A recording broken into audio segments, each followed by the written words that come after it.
Pemirsa, sebelum kita melanjutkan dialog, kita akan mengetahui situasi terkini dari ruang sidang paripurna DPR bersama dengan reporter Berita 1 Sadrina Evanalia. Ya, Sadrina, bagaimana jalannya persidangan rapat paripurna di sana? Belum adanya kertas ada di Ya, Gan, memang sampai saat ini sidang paripurna masih berlangsung dan saat ini yang dibahas adalah rancangan undang-undang perlindungan anak, dan memang sudah ada rancangan undang-undang, 3 rancangan undang-undang yang sudah disahkan menjadi undang-undang, yaitu diantaranya adalah tenaga kesehatan, keperawatan, dan juga jaminan produk halal. Yang saat ini dibahas adalah rancangan undang-undang perlindungan anak. Sementara itu, setelah adanya keputusan disahkan rancangan undang-undang perlindungan anak ini, nantinya akan diputuskan ataupun disahkan, yaitu rancangan undang-undang pemilihan kepala daerah. Namun sampai saat ini masih berlangsung perlindungan anak dan rencananya ini akan direhat sejenak sebelum adanya pembahasan mengenai rancangan undang-undang pemilihan kepala daerah. Seperti sebelumnya, kemarin Komisi 2 DPR RI dan juga pemerintah telah membahas sejumlah isu terkait dengan pemilihan kepala daerah, apakah dipilih secara langsung oleh rakyat atau dipilih oleh DPRD, dan kemarin masih belum mendapatkan keputusan ataupun titik temunya.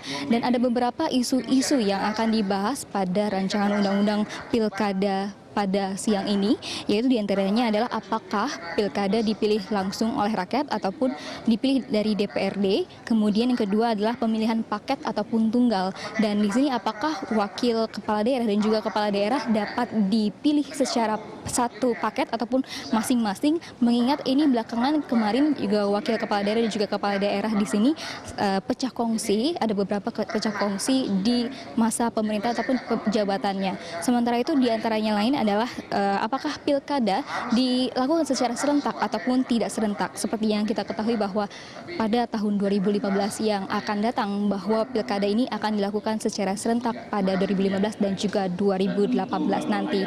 Sementara itu yang lainnya adalah dibahas mengenai politik dinasti, dan ini akan menghindari adanya kepala daerah yang bersangkut pautan atau berhubungan dengan ataupun keluarga dari kepala daerah tersebut. Dan nantinya di sini selain dari politik dinasti, dan juga di sini ada pilkada 1 putaran yang akan dibahas dan juga mengenai uji publik, sehingga nantinya calon-calon legislatif kepala daerah dan juga lain-lainnya ini akan harus diadanya uji publik mengenai ada kredibilitas dan juga tanggung jawab dari pejabat publik sendiri. Sementara itu, mengingat dari mekanisme nantinya akan dibahas dari adanya lobby-lobby politik mengenai pilkada langsung ataupun DPRD ini, nantinya jika tidak ada keputusan ataupun tidak ada satu persamaan, di sini akan dilakukan secara voting. Mengingat di sini jumlah DPR RI ataupun fraksi-fraksi yang mendukung pilkada secara langsung, yaitu diantaranya adalah PDIP, Hanura, PKB, dan juga Demokrat, yaitu sebanyak 287 kursi. Sementara yang mendukung pilkada dilakukan oleh DPRD yaitu Gerindra, P3, PAN, PKS, dan juga Gerindra, yaitu ataupun sebanyak kursi 273 kursi. Sampai pukul 12.45 tadi, memang jumlah dari fraksi-fraksi ataupun anggota dewan yang hadir, yaitu dari fraksi PDIP, kemudian Hanura, PKS, dan juga Demokrat, di sini ada sekitar 237, dan ini terpaut hanya 4 orang dari Golkar, PKS, P3, PKB, Gerindra, dan juga PAN yang sebanyak 233. Kita masih akan menunggu dari rapat atau rancangan undang-undang pilkada ini yang akan disahkan dan juga dibahas dalam paripurna ini. Egan. Baik, terima kasih Sadrina atas laporan Anda. Sadrina Evanalia melaporkan langsung dari Gedung DPR Jakarta.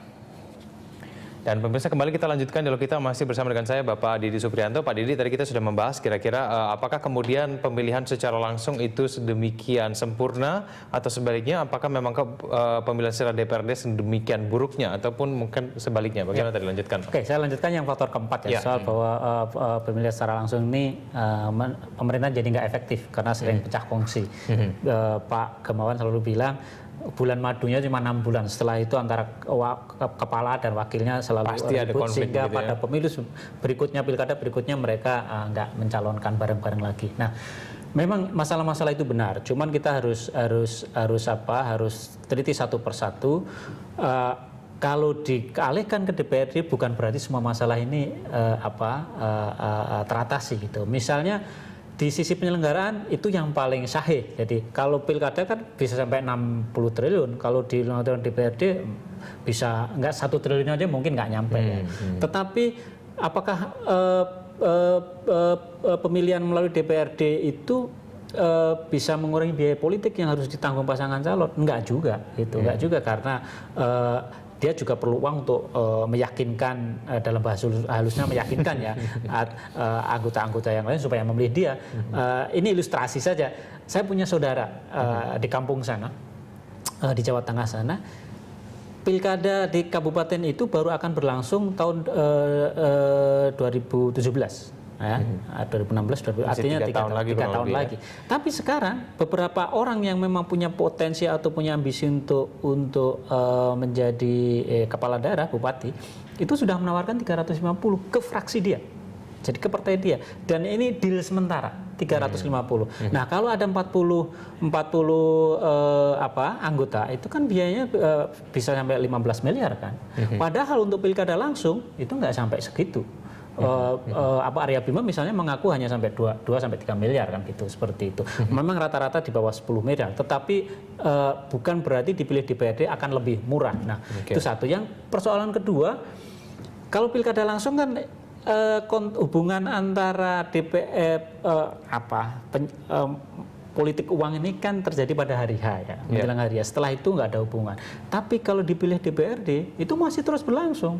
Jadi bisa jadi selama 5 tahun itu kepala daerah itu disandra oleh anggota DPRD karena mereka kan dipilih dari DPRD. Nah itu juga akan menimbulkan efek terhadap biaya politik tinggi dan kemudian dengan dampaknya adalah korupsi juga yang disebut oleh Pak Gamawan bahwa itu bisa menghilangkan korupsi, sama saja akan menghasilkan korupsi yang lebih besar bahkan gitu. Nah, oleh karena itu sebetulnya kalau kita lihat ini lalu kemudian kalau memang misalnya kedua sistem ini punya plus dan minusnya masing-masing, kita pilih satu belum bisa menyelesaikan masalah yang berikutnya, begitu juga dengan sebaliknya. Lalu kira-kira masyarakat ini memilihnya berdasarkan apa kalau begitu, kalau misalnya memang kalau masyarakat kan sebagaimana survei dan beberapa tokoh masyarakat termasuk bupati wali kota yang terpilih sekarang ini kan tetap memilih secara langsung karena dia punya hak politik untuk menentukan pemimpin. Ini kan memilih pemimpin saja kok diwakilkan. Itu kan satu yang mengurangi nilai kedaulatan rakyat. Nah, makanya ketika disurvei rakyat pun juga menginginkan angkanya kalau nggak salah 87% pengen pilkada langsung dipertahankan. Nah, masalahnya adalah bagaimana supaya hasil pilkada itu efektif dan tidak terlalu mahal. Mahalnya penyelenggaraan itu kan karena pilkada jalan sendiri-sendiri. Karena pilkada jalan sendiri-sendiri, maka jatuhnya mahal. Kenapa? Karena 65% biaya penyelenggaraan pilkada itu untuk membayar honor petugas. Nah, sementara honor petugas itu dibayar berdasarkan event pemilu, bukan berdasarkan volume pemilu. Maksud saya gini, volume pemilu legislatif itu kan tinggi, besar. Tetapi bayarannya petugas ini sama dengan ketika dia menyelenggarakan pilkada maupun pemilu presiden. Karena setiap kali event itu dibayar. Nah, kalau itu digabungkan, gubernur dan bupati wali kota digabungkan, kan bisa mengurangi bisa sampai 30-60%. Sehingga angka 60 triliun itu bisa berkurang drastis gitu. Jadi masih bisa diakalin ya kalau misalnya memang keluhannya betul, kalau keluhannya itu. Tapi kalau biaya, kalau biaya. Tapi kalau keluhannya misalnya konflik, ya pilkada gabungan itu memang bisa meredam konflik karena apa? Kursinya banyak yang diperebutkan sehingga kalau orang marah di sini, di sana nggak marah karena kami juga dapat di sana kan seperti itu. Baik, Pak Didi, kita akan cermati nanti bagaimana kemudian hasil dari rapat paripurna DPR hari ini, bagaimana kita akan melihat bagaimana pergerakan dari politisi tersebut, suaranya akan mengarah kemana. Terima kasih Pak Didi telah bergabung bersama kami. Selamat siang Pak Didi.